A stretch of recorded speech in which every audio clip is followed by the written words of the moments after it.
শনি রাশি পরিবর্তন করছে 29শে মার্চ রাত্রি 10টা 6 মিনিটে। প্রবেশ করবে হচ্ছে মীন রাশিতে, যেটা হচ্ছে কন্যা রাশির ক্ষেত্রে সপ্তম ঘর। তো সপ্তম ঘরে একসাথে অনেকগুলো গ্রহ অবস্থান করবে। তো এই ঘরে শনি আর রাহুরও অবস্থান থাকছে। তা আমি তো ভিডিওটি বানাতাম না, কিন্তু বহু কন্যা রাশির জাতক জাতিকারা হোয়াটসঅ্যাপে মেসেজ দিচ্ছে যে সত্যি একটা ভয় পাচ্ছে যে শনি আর রাহুর যে অবস্থান, এই অবস্থানে বহু রকমভাবে আতঙ্কিত, যে কেউ এটাকে মানে দোষ হিসাবেই চালিয়ে দিচ্ছে, যে পিশাচ দোষ, ভয়াবহ পরিস্থিতি কন্যা রাশির জন্য। আসলে এর মূল তত্ত্ব কোনোভাবেই কেউ তুলে ধরছে না, এটা দোষ না যোগ, কন্যা রাশির ক্ষেত্রে ভালো ফল দিবে না খারাপ ফল দিবে, সত্য কথা লুকিয়ে চলে যাচ্ছে। তো যাই হোক, সমস্ত কন্যা রাশির দর্শক বন্ধুদেরকে আমি নমস্কার জানাচ্ছি এবং অনুরোধ করব, কোনো ভয় পাওয়ার কোনো ব্যাপার নাই। আপনারা ভিডিওটি সম্পূর্ণ দেখার চেষ্টা করবেন, তাহলে আশা করি বুঝতে পারবেন যে এটা দোষ না যোগ, এটা আশীর্বাদ না অভিশাপ, সব কিছু আজকে তুলে ধরব। তো অনুষ্ঠানটি শুরু করার আগে সমস্ত দর্শক বন্ধুদের নমস্কার জানাই এবং বিশেষভাবে বলবো, যারা বহুদিন ধরে আমাদের অনুষ্ঠান দেখছেন, হয়তো সাবস্ক্রাইব করেননি কৌতূহলবশত, তাদের কাছেও বিশেষ অনুরোধ করব যে অবশ্যই সাবস্ক্রাইব করবেন। এই শনিদেবের পরিবর্তনের পর বহু ভিডিও কন্যা রাশির ক্ষেত্রে আপলোড দিব, কারণ শনি সপ্তম ঘরে থাকবে প্রায় 2.5 বছর পর্যন্ত। এর মধ্যে মার্গী হবে, বকরি হবে, অস্ত যাবে, উদয় হবে, বহু ভিডিও পাবেন, যেটা আপনাদের কাছে খুবই ভালো হবে। তবে আমি কোনো রকমভাবে দর্শক বন্ধুদের বিভ্রান্তের মধ্যে রাখতে চাই না। এটা গ্রহদের গোচরের উপরই আলোচনা করা হচ্ছে, কারো কোনো রকম ব্যক্তিগত কুষ্টি ধরে আলোচনা নয়। আর এই গোচরের ফলাফল আপনারা চন্দ্র রাশি কিংবা লগ্ন হিসাবেও দেখতে পারেন। তাই বিশেষভাবে অনুরোধ করব সমস্ত দর্শক বন্ধুদের যেন ভিডিওটি আপনারা সম্পূর্ণ অবশ্যই একবার দেখবেন, তাহলে সম্পূর্ণ বুঝতে পারবেন। শনি এই কন্যা রাশির ক্ষেত্রে হচ্ছে পঞ্চম ঘর এবং ষষ্ঠ ঘরের অধিপতি। 29 তারিখে রাশি পরিবর্তন করে সপ্তম ঘরে ঢুকবে। তো শনি সপ্তম ঘরে ঢুকা মানে এখানটাতে সূর্য অবস্থান করছে, বুধ অবস্থান করছে, শুক্র অবস্থান করছে, রাহু অবস্থান করছে। তো শনির সপ্তম ঘরে অবস্থান, এই যে সপ্তম ঘর, এই ঘরটা কিন্তু পড়ছে হচ্ছে কাম ত্রিকোণের ঘরে। কাম ত্রিকোণ জিনিসটা উঠছে কিভাবে, যে রাশির তৃতীয় ঘর, রাশির সপ্তম ঘর এবং রাশির একাদশ ঘর, এই যে একটা ত্রিকোণ তৈরি হচ্ছে, এটা কাম ত্রিকোণ বলা হয়। তো কাম কথাটার অর্থটা কি? কাম কথাটার অর্থ হচ্ছে মনের ইচ্ছা, বাসনা। তাহলে শনির এই অবস্থানে এই জিনিসটা যথেষ্ট বৃদ্ধি পাবে এবং তার সাথে এই 3টি ঘরের কারকত্ব বৃদ্ধি পেয়ে যাচ্ছে। এবার যে ঘরটাতে শনি অবস্থান করছে সেই ঘরটা হচ্ছে কি মীন রাশি। তো মীন রাশির অধিপতি দেবগুরু বৃহস্পতির সাথে শনির সম্পর্ক হচ্ছে সম। এবার দেখতে হবে যে গোচরে দেবগুরু বৃহস্পতির সাথে সম্পর্কটা আবার কি উঠেছে। যদি এখানটাতে দেবগুরু বৃহস্পতির সাথে শত্রুতা সম্পর্ক উঠে আসে, তাহলে এই কন্যা রাশি কিন্তু অনেক দিক থেকে খারাপ রেজাল্ট পাবে। আর যদি মিত্রতা সম্পর্ক উঠে আসে, তাহলে কন্যা রাশি যথেষ্ট এগিয়ে যাবে এবং ভালো ফল পাবে। তো বর্তমানে দেবগুরু বৃহস্পতি বিষ রাশিতে অবস্থান করছে, যেটা হচ্ছে এই কন্যা রাশির ক্ষেত্রে ভাগ্যের ঘর, এবং অবস্থান করছে চন্দ্রের নক্ষত্র রোহিণী নক্ষত্রে মার্গী অবস্থায় রয়েছে।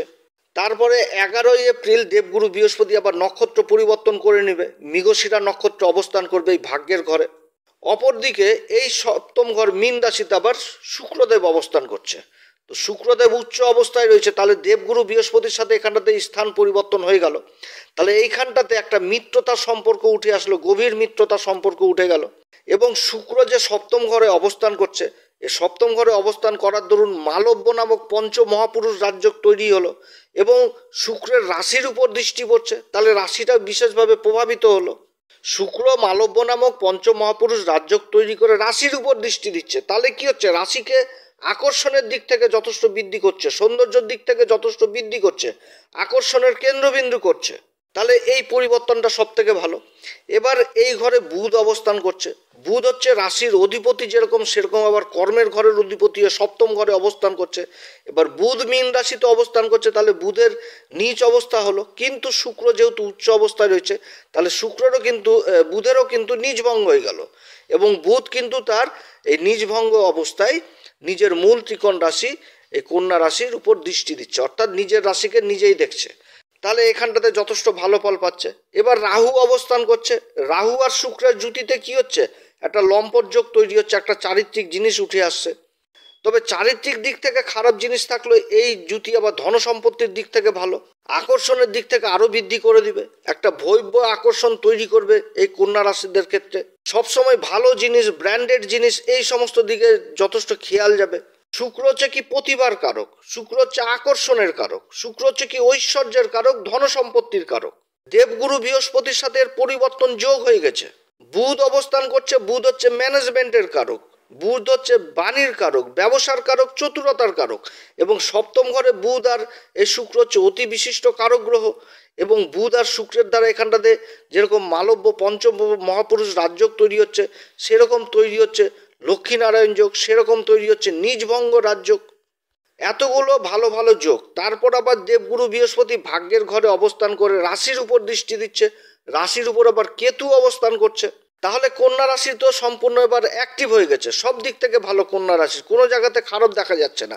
তবে সূর্য অবস্থান করছে 13 তারিখ পর্যন্ত, সূর্য 13 তারিখের পর চলে আসবে অষ্টম ঘরে, উচ্চ অবস্থায় বসবে। তো সূর্য যখন পরিবর্তন করবে তখন না হয় আবার আলাদা আলোচনা করব। তবে সূর্য যতদিন থাকছে এই 13 তারিখ পর্যন্ত, ততদিন পর্যন্ত একটু সমস্যা, একটু চোখ কান খোলা রেখেই চলতে হবে। কারণ সূর্য হচ্ছে এই কন্যা রাশির ক্ষেত্রে ব্যয়ের ঘরের অধিপতি, সপ্তম ঘরে অবস্থান করছে। এবার এই ঘরে শনি অবস্থান করছে, শনি আবার অবস্থান করছে এই মীন রাশিতে দেবগুরু বৃহস্পতির নক্ষত্র পূর্বা ভাদ্রপদে। এপ্রিল মাসের 1 তারিখে আবার শুক্রও অবস্থান করবে পূর্বা ভাদ্রপদ নক্ষত্রে, দেবগুরু বৃহস্পতির নক্ষত্রে। এবং রাহু আবার অবস্থান করছে পূর্বা ভাদ্রপদ নক্ষত্রে। তাহলে কি হচ্ছে, একসাথে এই বড় বড় 3টি গ্রহই কিন্তু পূর্বা ভাদ্রপদ নক্ষত্র অবস্থান করছে, যেটা হচ্ছে দেবগুরু বৃহস্পতির নক্ষত্র, এবং দেবগুরু বৃহস্পতির রাশিতেই অবস্থান করছে। এবার রাহু হচ্ছে কি ছায়া গ্রহ।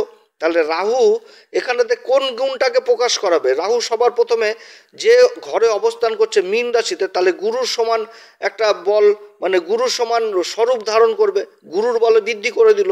এবার শনিবদ রাহু বলা হয়, রাহুকে শনিবদ রাহু বলা হয়, শনির চালা হচ্ছে রাহু। তাহলে শনি কিন্তু রাহুর বলে, রাহু কিন্তু শনির বলে যথেষ্ট বল বৃদ্ধি করে দিল। এবার এই 3টা গ্রহই তো অবস্থান করছে গুরুর নক্ষত্রে, অর্থাৎ গুরুর জ্ঞানের আলোতে আলোকিত হয়ে গেল। তাহলে যথেষ্ট ভালো ফল। তাহলে এবার এটা কিভাবে হচ্ছে, এটা মানে পিশাচ দোষ, এটা তো পিশাচ যোগ হয়ে গেল কন্যা রাশির। তো বললে বললে না হওয়া কাজ এখন সম্ভব, আরো ভালো হবে কন্যা রাশির জীবনে। তো এইখানটাতে তো কোনো রকম ভয় পাওয়ার কিছু দেখছি না, এটা তো দোষ না হয়ে যোগ হয়ে গেল। এবং এই সময় আরো বহু অসম্ভব কাজ সিদ্ধ হবে এই কন্যা রাশির জীবনে, সব দিক থেকে ভালো হতে যাচ্ছে। যেরকম যোগাযোগ দিক উঠে আসছে ব্যবসা বাণিজ্যের ক্ষেত্রে, সেরকম আকর্ষণের পাত্র হয়ে যাবে কর্মক্ষেত্রে।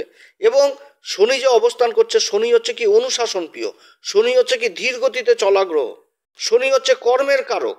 তাহলে শনির এখানটাতে হচ্ছে কর্ম, শনির হচ্ছে কর্ম, আর বুধের হচ্ছে ম্যানেজমেন্ট, বুধের হচ্ছে ব্যবসা, আবার শুক্রের হচ্ছে আকর্ষণ, আর রাহুর হচ্ছে অ্যাম্বিশন। রাহু তো বিভিন্ন রকম অ্যাম্বিশন দিবে, যে চলো বিভিন্ন রকম স্বপ্ন দেখাবে তোমাকে এগিয়ে নিয়ে যাওয়ার জন্য। কর্ম করাবে শনি, আর ম্যানেজমেন্ট করবে হচ্ছে বুধ, আর প্রতিভা জিনিসটা উঠে আসবে শুক্রের মাধ্যমে। আর দেবগুরু বৃহস্পতির দৃষ্টি পড়ছে রাশির উপর। তাহলে যথেষ্ট ভালো পরিবর্তন হতে যাচ্ছে এই কন্যা রাশির ক্ষেত্রে। এই যে পরিবর্তনটা, শনি এবং রাহুর যে জুতি, যেটাকে বলছে পিশাচ, তো পিশাচ দোষ না হয়তো পিশাচ যোগ হয়ে গেল এই কন্যা রাশির ক্ষেত্রে। খুবই ভালো পরিবর্তন, খুবই ভালো অবস্থান। যদি দেবগুরু বৃহস্পতির সাথে মিত্রতা সম্পর্ক না হয় শত্রুতা সম্পর্ক হতো, তাহলে অনেক কিছুই হতো এখানটাতে, সংসার ভেঙে যাওয়ার মতন পরিস্থিতি তৈরি হতো। কারণ শনি আর রাহু অবস্থান করছে, যতই ভালো অবস্থানে থাকুক একটা পাপ প্রভাব কাজ করবে। হ্যাঁ, তবে কি যে শনি থেকে ধীর গতি জিনিসটা বুঝায়, শনি থেকে ধৈর্য জিনিসটা বুঝায়। এবার শনি পঞ্চমপতি এবং ষষ্ঠপতি ও সপ্তম ঘরে অবস্থান করছে। এবার কাম ত্রিকোণ জিনিসটা জেগে গেছে। কাম ত্রিকোণ রাশির 3য় ঘর এবং একাদশ ঘর এবং সপ্তম ঘর নিয়ে তৈরি হচ্ছে। তাহলে শনি এখানটাতে যে অবস্থান করছে কি বুঝাচ্ছে, কাম ত্রিকোণের যে 3য় ঘরটি, এটা হচ্ছে কাগজপত্র ডকুমেন্টেন্সির ঘর। তাহলে কর্ম করাবে শনি, লাভও আসবে যথেষ্ট কাম ত্রিকোণে, এবং তাহলে যোগাযোগ ব্যবস্থাও যথেষ্ট বৃদ্ধি পাবে। তার সাথে কাগজপত্রও তোমাকে মেনটেন করতে হবে, যে কোনো কাগজপত্র যথেষ্ট মেনটেন করতে হবে, এক টাকার হিসাব ঠিক করে চলতে হবে, তাহলেই তো লাভের অঙ্ক যথেষ্ট বৃদ্ধি পাবে। এবার তুমি ইনকাম করবা, তার হিসাব রাখবা না, খরচ মানে আয়ের থেকে ব্যয় বেশি করবা, তাহলে তো অনেক কিছুই হবে। তো শনির অবস্থান এখানটাতে অনেক কিছু এই কন্যা রাশিকে বুঝাচ্ছে। তুমি যেরকম যে কাজগুলো করবা সেই কাজগুলো তোমাকে হিসাব করে করতে হবে। এই সময়কালে কর্মক্ষেত্রে নতুন চুক্তি হবে, কারণ সপ্তম ঘর থেকে আমরা ব্যবসা বাণিজ্য জিনিসটাকে দেখি, রোজগারের ইনকামটাকে দেখি। এবার শনির যে দৃষ্টিগুলো পড়ছে, তৃতীয় দৃষ্টি ভাগ্যের ঘরে পড়ছে, সপ্তম দৃষ্টি রাশির উপর পড়ছে, দশম দৃষ্টি চতুর্থ ঘরে পড়ছে। তো শনি তো কর্মের কারক, কি কর্ম করাবে? দশম দৃষ্টি পড়ছে চতুর্থ ঘরে, জায়গা জমি ভূমি সংক্রান্ত কাজগুলো করাবে। এবং ভূমি সংক্রান্ত যে কাজগুলো দীর্ঘদিন ধরে চলছে, কোনো বিল্ডিংয়ের কাজ হোক, রাস্তাঘাটের কাজ হোক, বা যে সমস্ত কাজগুলো দীর্ঘদিন ধরে চলছে সেইগুলো কাছে ইনভেস্ট জিনিসটাকে বুঝাবে। যেখানটাতে ইনভেস্ট করো তাহলে ভবিষ্যতে যথেষ্ট লাভ পাবা, কারণ শনি হচ্ছে ধীর গতিতে চলা গ্রহ। পঞ্চম ঘর থেকে মা লক্ষ্মীর ঘর বোঝায়, শেয়ার মার্কেট জিনিসটা বোঝায়। তো আজকে ইনভেস্ট করে রাখা মানে ভবিষ্যতে আগামী দিনে যথেষ্ট ভালো লাভ পাওয়া, এগুলো জিনিসই বুঝাচ্ছে। দেবগুরু বৃহস্পতি ভাগ্যের ঘরে অবস্থান করছে, যেটা নবম ঘর, পিতার ঘর। কাম ত্রিকোণ এখানটাতে জেগে উঠেছে। একাদশ ঘর যেটা বড় ভাই বোনদের ঘর, আবার এদিকে হচ্ছে তৃতীয় ঘর যেটা হচ্ছে যোগাযোগের ঘর, ছোট ভাই বোনদের ঘর। তাহলে পৈতৃক সম্পত্তি জনিত কোনো একটা বন্টন জিনিসটাও হতে পারে, যেটা লেখাপড়ি হতে পারে। ব্যবসা সংক্রান্ত বহু কাজ হতে পারে, যেটা জেনারেশন ধরে চলে আসছিল, ঠাকুরদাদা করছিল, পিতা করছিল, এবার সন্তান করবে, সন্তানদের মধ্যে একটা বন্টন, এই জিনিসটা উঠে আসবে। রাহু এখানটাতে বুধের সাথে অবস্থান করছে। যারা সফটওয়্যার লাইনে রয়েছেন, যারা ইলেকট্রনিক্স নিয়ে পড়াশোনা করছেন, তাদের জন্য যথেষ্ট ভালো। শুক্র অবস্থান করছে। লাক্সারি ব্যবসার সাথে যারা যুক্ত রয়েছেন, লাক্সারি আইটেমের কাজে যারা যুক্ত রয়েছেন, যথেষ্ট ভালো। শনি অবস্থান করছে। শনিজাত দ্রব্যের ব্যবসার সাথে যারা যুক্ত রয়েছেন তাদের জন্য ভালো। চামড়ার ব্যবসা, লোহার ব্যবসা, কয়লার ব্যবসা, পেট্রোলিয়াম পদার্থের ব্যবসা, সমস্ত দিক থেকে তো ভালোই দেখা যাচ্ছে এই কন্যা রাশির। এখানটাতে তো খারাপ কিছু দেখা যাচ্ছে না। দেবগুরু বৃহস্পতি 11ই এপ্রিল মৃগশিরা নক্ষত্রে অবস্থান করবে। হ্যাঁ, মৃগশিরা নক্ষত্রটা কি, যে একটা এখান থেকে বিশ্বাসঘাতকতা জিনিসটা বুঝে আসে। তো গুরু যখন মৃগশিরা নক্ষত্রে অবস্থান করছে, তো গুরু কি জ্ঞানের কারক। তাহলে জ্ঞানের মাধ্যমে সে বিশ্বাসঘাতকতা যে করবে তাকে তো চিনতে পারবে। আগে থেকে তো চিনে নেওয়ার একটা ক্ষমতা জেগে যাবে যে ও আমার সাথে বিশ্বাসঘাতকতা করতে পারে। যার জন্য তো কাম ত্রিকোণের কথাটা বললাম আমি, যে এখানেতে কাগজপত্র শনি যে অবস্থান করছে এই কাম ত্রিকোণে, আর এই সপ্তম ঘরে যে অবস্থান করছে, এখান থেকে তো সেই জিনিসটা শনি বুঝাচ্ছে যে তুমি কাজকর্ম করবা, সব ঠিক রয়েছে, কিন্তু তোমাকে কাগজপত্র মেনটেন করে করতে হবে। কাগজপত্র ছাড়া কোনো কথা নয়, কারণ মুখের কথার কোনো দাম নেই। এই জিনিসটাই তো বুঝাচ্ছে এইখান থেকে। এখানটাতে তো আর কোনো পিশাচ দোষ নয়, এটা তো পিশাচ যোগ হয়ে যাচ্ছে সম্পূর্ণভাবে এই কন্যা রাশির ক্ষেত্রে। কর্মক্ষেত্রে এই সময় ভালো ভালো যোগাযোগ আসবে, বড় বড় মহাজনদের সাথে যোগাযোগ হবে, বড় বড় মালের অর্ডার হবে। সপ্তম ঘরে অবস্থান করছে পার্টনারশিপের ঘরে। যারা নতুন পার্টনারশিপে ব্যবসা করার জন্য চিন্তা ভাবনা করছেন তাদের জন্য যথেষ্ট ভালো। আবার যারা পার্টনারশিপে ব্যবসা করছেন তাদের মধ্যে নতুন চুক্তি হওয়ার সম্ভাবনা থাকছে। এবং দেবগুরু বৃহস্পতি এই সপ্তম ঘরের অধিপতি ভাগ্যের ঘরে অবস্থান করছে, অর্থাৎ আপনার পার্টনারের ভাগ্যের উন্নতির দ্বারা কাজে যথেষ্ট উন্নতি হবে, এটাও বুঝাচ্ছে। কারণ সপ্তম ঘর থেকে পার্টনারশিপ জিনিসটা বুঝাচ্ছে। তো সপ্তম ঘরের অধিপতি ভাগ্যের ঘরে দেবগুরু বৃহস্পতি অবস্থান করছে, আর ভাগ্যের ঘরের অধিপতি সপ্তম ঘরে অবস্থান করছে, তাহলে তো এই জিনিসগুলো তো উঠে আসছে। এখানটাতে তো কোনো পিশাচ দোষ নয়, এই পিশাচ তো যোগ হয়ে গেছে এই কন্যা রাশির ক্ষেত্রে। তারপরে আবার সব থেকে বড় জিনিস হচ্ছে যে শুক্র অবস্থান করছে পূর্বা ভাদ্রপদ নক্ষত্রে, তারপরে শনি অবস্থান করছে পূর্বা ভাদ্রপদ নক্ষত্রে, রাহু অবস্থান করছে পূর্বা ভাদ্রপদ নক্ষত্রে। তাহলে নক্ষত্রও পেয়ে গেল দেবগুরু বৃহস্পতির, আবার রাশিও পেয়ে গেল দেবগুরু বৃহস্পতির। তাহলে কি হচ্ছে, দেবগুরুর জ্ঞানের আলোয় সব গ্রহগুলোই তো এবার আলোকিত হয়ে গেল। সব দিক থেকে ভালো এই কন্যা রাশির হতে যাচ্ছে। অতএব মনের মধ্যে সেই ভয় ভীতি এই জিনিসটা রেখে কোনো রকম লাভ নেই এই কন্যা রাশির ক্ষেত্রে। তবে কন্যা রাশির ক্ষেত্রে কিছুটা হলেও কর্মক্ষেত্রে একটু ধীর গতি, একটি স্লোনেস আসবে। কিন্তু শনি ধীর গতি হলেও শনি যে ফলটা দেয় সেই ফলটা তো দীর্ঘস্থায়ী হয়। এবং শনি হচ্ছে এই কন্যা রাশির ক্ষেত্রে কারক গ্রহ, পঞ্চম ঘরের অধিপতি এবং ষষ্ঠ ঘরের অধিপতি। রাহু কন্যা রাশিকে নিজের রাশি ভাবে, এবং যে অবস্থানটা করছে সেই অবস্থানটাও তো যথেষ্ট ভালো, কারণ পূর্বা ভাদ্রপদ নক্ষত্রে অনেক দিন পর্যন্ত থাকবে এই রাহু। খুবই ভালো পরিবর্তন হতে যাচ্ছে এই কন্যা রাশির ক্ষেত্রে। অতএব ভয় পেয়ে লাভ নাই, গুজবে কান দিবেন না, নিজের কাজ নিজে করুন, বুঝে সুঝে করুন, লেখাপড়িভাবে করুন। যে কোনো কাজ করতে যাবেন আগে লেখাপড়ি, ওই কাজ করে আসলাম, কাজ হয়ে গেল, প্যান কার্ড পড়ে থাকলো ঘরের এক কোণে, রেশন কার্ড পড়ে থাকলো এক কোণে, লেখাপড়ি কাগজ পড়ে থাকলো আর এক কোণে, এগুলো করলে চলবে না। সমস্ত কিছু সুষ্ঠুভাবে নিয়ম মেনে সব কিছু করতে হবে। তারপরে মঙ্গলও পরিবর্তন হয়ে যাবে।